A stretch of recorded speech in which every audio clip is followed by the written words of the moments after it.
Hey there, it's Selena here. I've just finished up at the Digital Marketer Live conference. In fact, just over there is the man I'm going to tell you about, and the biggest takeaway that I had was talking about what Justin had to say, which was that you're actually losing customers when it comes to mobile devices. Now, I'm not talking about the fact that if you aren't optimized for mobile, you're losing customers. You guys know that. What I'm saying is something that was really startling, and in fact, when I get the stats from the slide deck, I'm going to put them up online because this is fascinating stuff, and in fact, it's something that I hadn't even thought about. So what Justin showed us was that whilst people are browsing online, the traffic for mobile devices has gone up something like 43% in the last 5 years. The fact of the matter is that sales on a mobile device have only gone up by less than 2%. I think it was about 1.53%. Now that is amazing, isn't it? It tells us that people are looking for product on a mobile, but they're not actually purchasing on a mobile. Now you're probably saying, but Sal, you're always telling me to make sure I'm optimized for mobile. Well, yeah, you have to be optimized for mobile. But what Justin was trying to make really clear was that there are reasons that people don't buy on mobile, and it's not always your fault. It's a couple of things. One is people have a buying behavior. So they know that if they want to buy on a desktop, it's going to be easier. They know that there's more to browse from, there's probably more data available on the page without having to, click buttons and open things up. And they expect a certain format when they buy on a desktop. And in fact, he actually did a case study with Clarks Shoes, which was the tablet version, and they took the tablet version of their product page and put it on desktop thinking, wow, it's converting so well. But actually what happened was they dropped a huge amount of money because people weren't expecting to have to click to open buttons up, things like the sizes. They weren't expecting to have to click to open the size buttons up. On a desktop, they would automatically expect to see sizes and colours, really obvious on the page. They don't expect to have to dig. So there's a behaviour that we've come to expect when we're shopping on a mobile device versus when we're shopping on a desktop. So that means that you really have to optimise for whichever way your customer is shopping. And if you know that your customers are shopping on a mobile device and they're actually following through, they're actually going through checkout, that you need to optimize that checkout process as easy as possible. And here's something that I have never heard of before. You can actually change the keyboard for different fields. A little bit of code that needs to go into your website. This was like mind-blown moment.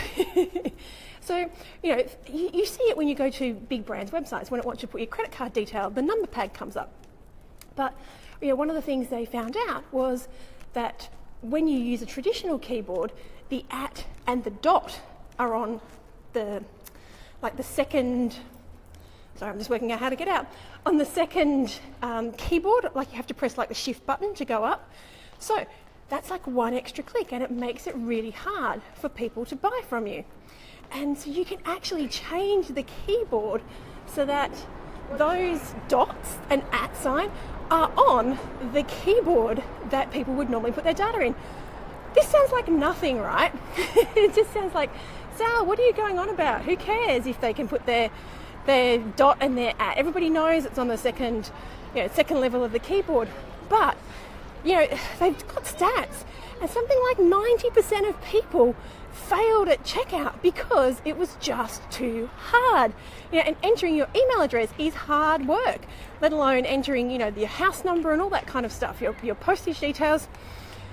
So this was I think this is the biggest thing I took away, which was that, we're all talking about having mobile responsive websites. You've got to have it. That's kind of, that's just a non-discussion. But what we have to be aware of, specifically when we're marketing, when we're running our ads campaigns, is that you may need to tweak what you're doing. And like I said, this is a new concept for me.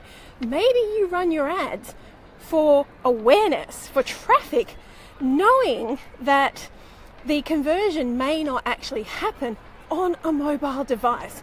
It's highly likely that they may not, just walking down some stairs, they may not actually buy on a mobile device. So here's the thing that I came up with in my head while he was talking, which was probably what he was trying to explain, was that you could run a campaign, like a more a brand awareness campaign, so that people click through to the product and then you retarget them. So you run that first campaign only to mobile users. And then this may be getting a little bit high up for some of you guys, but you run that campaign to just mobile users, knowing that you're not going to have sales, right? That's not your primary aim. But then you retarget every person who visited that page only on a desktop or even a tablet, because people buy more. And in fact, the stats were ridiculous. It was something like 80% of people buy on a desktop, followed by 12% on a tablet and 2% on a mobile device. May not be exactly right, but it was ridiculously, skewed like that. So what we're trying to get across is, when you're running campaigns on a mobile device, people aren't always going to buy. And that does not mean your campaign is crap.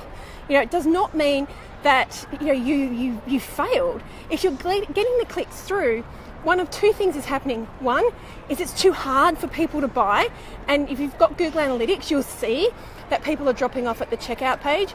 Or maybe it's just because they like the product, but they don't want to buy on a mobile device because they know how difficult this learned behavior we have.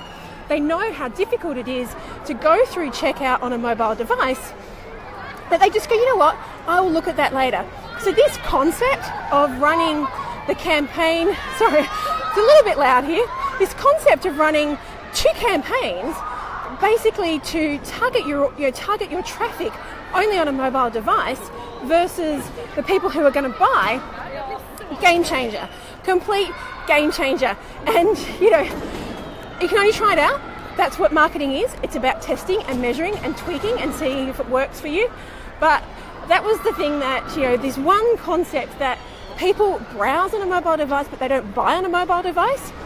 To me, in e-commerce, that is something that it is worth spending money on to see if it's true, because the stats don't lie. Like, Digital Marketer have the ability to compile this data from a lot of places. They also have e-commerce businesses. They spend $800 million a year on ads. I think they know their shit. So, look, this is not specifically what Justin was saying, but what I took away was people browse on mobile devices, but they don't shop on mobile devices. So what can you do to tweak that information in order to get more sales on your store? Okay, so I'm signing off now. It's been a very long day at Digital Marketer. I'm going to wrap everything that I learned up into a podcast or coming back on a Bringing Business to Retail TV live. I'll get it out to you somewhere. But if you didn't catch this morning's, I really recommend you jump in and watch that video. It's about 10 minutes.